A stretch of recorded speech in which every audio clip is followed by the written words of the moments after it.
यहाँ पर देख सकते हैं, ये अभी मैं अपने रो डेटा शीट पर हूँ।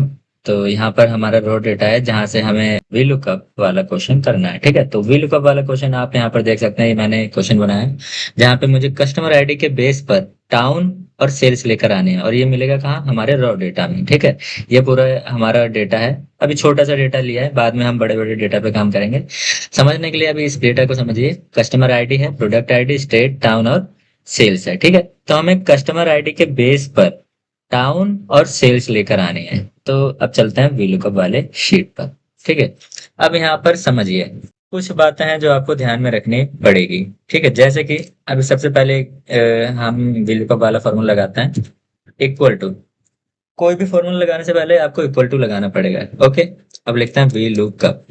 अब यहाँ पर देखिए, जैसे मैंने वी एल ओ लिखा, ये अपने आप सजेस्ट कर देगा कि आप वी लुकअप लिखना चाह रहे हो। और इसने कहा क्या, देखो यहाँ पर पढ़िए, looks for a value in the left most column of a table. यानी कि आप जिसके बेस पर लुकअप करने जा रहे हैं, जैसे कि हम इसके बेस पर लुकअप करने जा रहे हैं, कस्टमर आईडी के बेस पे कोई एक वैल्यू तो होनी चाहिए ना हमारे पास, जिसके बेस पे हम पूरे डेटा को फैच करके लाएंगे।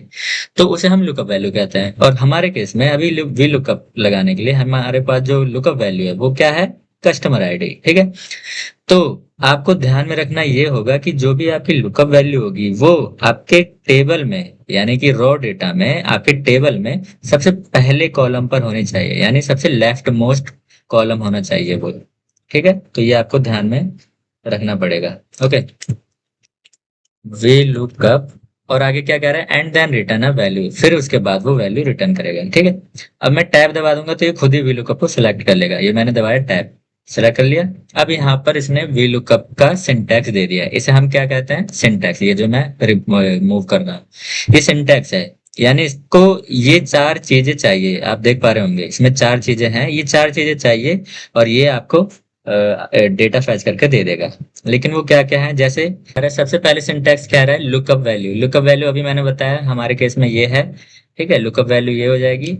फिर हमें कॉमा देना पड़ेगा। जब भी हम कॉमा देंगे तो हम अगले आर्गुमेंट पे जंप कर जाएंगे। आपने देखा, जैसे मैं कॉमा दूंगा, देखना यहाँ पे, देखना आप, ये हाईलाइट हो जाएगा अगला वाला। कॉमा दिया, टेबल एरे हाईलाइट हो गया। ठीक है, यानी अभी हम अब हमें यहाँ पर क्या देना होगा, टेबल एरे। तो टेबल एरे यानी हमारा जो भी रॉ डेटा है जहां से हमें पूरे डेटा को फैच करना है, तो उस पूरे डेटा को हम सिलेक्ट कर लेंगे और फिर से कॉमा देंगे और अपनी शीट पर जाएंगे। जैसे हम शीट पे जाते हैं तो शीट का नाम लिखता है, इसे हटाते हैं, इसकी कोई जरूरत नहीं है।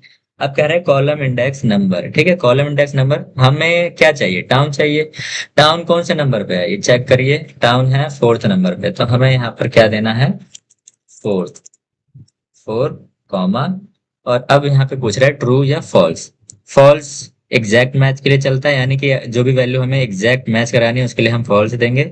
और फॉल्स का मतलब होता है जीरो और ट्रू का मतलब होता है वन। तो अभी हम यहाँ पे क्या देंगे, जीरो। और मैक्सिमम केस में VLOOKUP में क्या ही लगता है, फॉल्स ही लगता है। ट्रू बहुत रेयर लगता है। जब हमें अप्रोक्सीमेट कोई मैच कराना होता है या फिर पॉइंट में कोई वैल्यू होती है उसको मैच कराना होता है तो हम ट्रू लगाते हैं। अदरवाइज बहुत ही रेयर लगता है ट्रू। हमेशा क्या लगेगा, फॉल्स यानी जीरो। तो ये आ गया हमारा CS1 में कौन सा टाउन है, साहिबाबाद। अब आप एक बार चेक कर लीजिए CS1 में क्या है, टाउन साहिबाबाद। ठीक है, तो इसने सही दिया। अब सेल्स वाले के लिए भी हम फिर से फॉर्मूला लगा लेते हैं। ये अभी हम मैनुअली कर रहे हैं, ये अभी मतलब सिंपल VLOOKUP है। हम धीरे धीरे करके यही वाले क्वेश्चन एक डायनेमिक तरीके से भी करेंगे, मतलब जो एक ही बार में सारा आंसर लिया है। लेकिन अभी हम सिंपल वाला कर रहे हैं तो अभी एक एक करके हमें सबका VLOOKUP लगाना पड़ेगा। ठीक है, तो लुकअप वैल्यू में हमने दे दिया CS1, comma table array. Table array में हम सेलेक्ट कर लेंगे अपनी पूरा टेबल, कॉमा VLOOKUP वाले शीट में गए और सेल्स कौन से नंबर पे है, 5 नंबर पे है, मतलब फिफ्थ कॉलम में है, और कॉमा जीरो, एंटर। ये आप देखें 37 आ गया। अब रो डेटा में जाके चेक कर लो, CS1 में साहिबाबाद है और 37 सेल्स है। ठीक है, यानी कि आंसर सही आया है।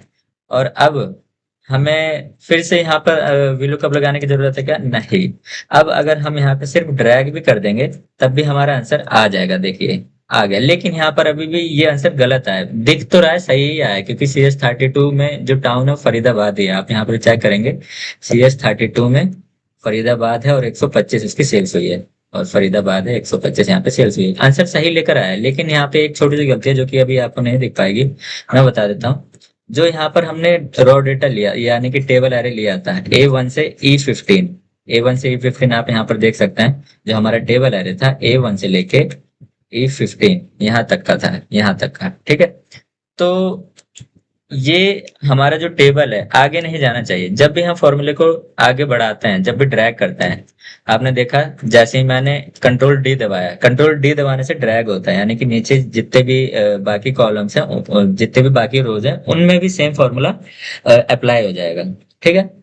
तो आंसर तो लिया है इसने कंट्रोल डी दबा के ड्रैग करके, लेकिन ये गलत लेकर आया, क्योंकि यहाँ पर आप देखिए रॉ डेटा में क्या लिखा है, A2 से E16, और इसमें देखिए A2 से E16 की जगह यहाँ पे क्या लिखा है, A3 से E17, यानी कि हमारा जो रॉ डेटा है वो एक एक रो आगे बढ़ रहा है, जो कि ऐसा नहीं होना चाहिए। टेबल एरे हमेशा फिक्स होना चाहिए।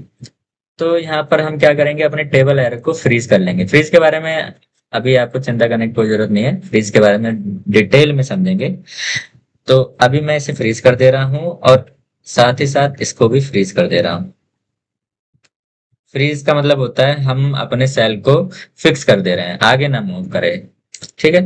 तो अभी मैंने फ्रीज कर दिया है, अब कंट्रोल डी दबा दूंगा, और यहाँ पर भी कंट्रोल डी दबा दूंगा। आंसर सेम ही आएगा, बिकॉज पहले भी आंसर सही ही था, बस रॉ डेटा में जो टेबल एरे हमने चूज की थी वो आगे बढ़ रहा था। तो इस तरीके से हमने सिर्फ सिंपल वी लुकअप लगाया है और अपना आंसर लेकर आ गए। और ये सिर्फ एक तरीका है, ऐसे ही 4-5 तरीकों से हम अपना सेम आंसर लेकर आ सकते हैं, और अभी जितना टाइम लगा उससे कम टाइम में भी लेकर आ सकते हैं, ठीक है। तो और भी इसको अच्छे तरीके से समझेंगे अपनी अगली वीडियो में, तो मिलते हैं फिर नेक्स्ट वीडियो में, तब तक के लिए बाय बाय।